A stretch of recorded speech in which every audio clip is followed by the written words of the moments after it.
So, Golf 6, Baujahr 2012. Den haben wir relativ günstig bekommen. Der Vorbesitzer hat schon einiges in die Hinterachse investiert. Da sind zum einen neue Dämpfer gekommen, neue Domlager, Anschlagpuffer, neue Federn. Aber das Fahrzeug hat immer noch ein relativ starkes Klappern. Jetzt hat man es wieder gehört. Und wie wir das beseitigen und ob wir es überhaupt beseitigen können, das schauen wir uns jetzt dann gleich an.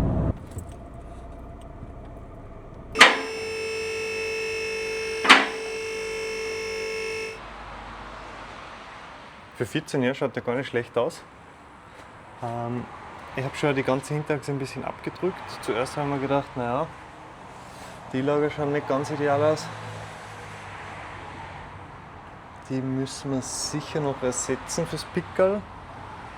Aber ich habe auch die Koppelstange abgedrückt und da war eigentlich kein Spiel zu hören. Jetzt haben wir da einen Gummihammer noch geholt. Und wenn man da so klopft, hört man das Spiel.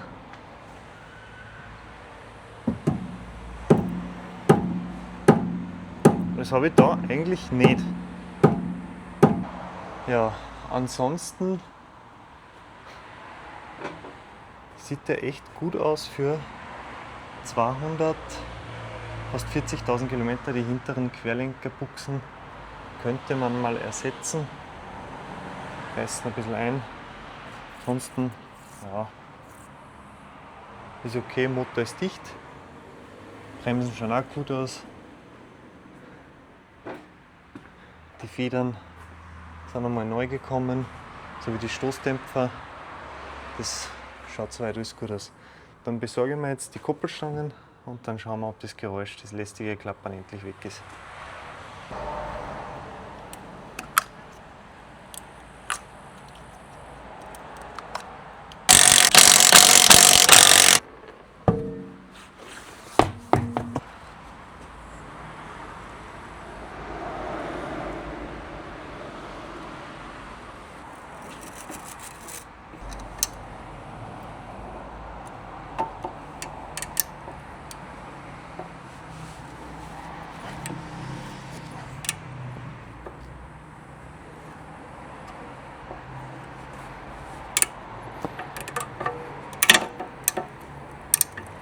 Okay.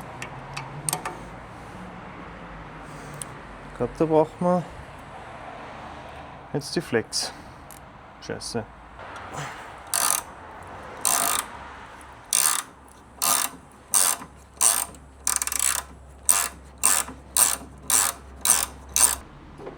So.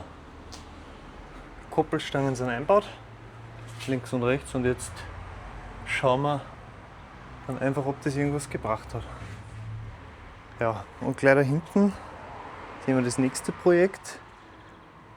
440.000 Kilometer, 20 Jahre alt. Schauen wir, ob wir den nochmal durchs Pickerl kriegen. So, das Fahrzeug fährt jetzt wieder, das Klappern ist weg. Und das Ganze hat jetzt genau 30 Euro gekostet. Das war lagernd.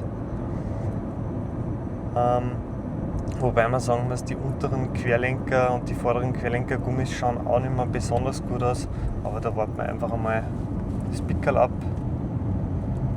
und ob er da durchkommt. Aber früher oder später muss man es dann erneuern.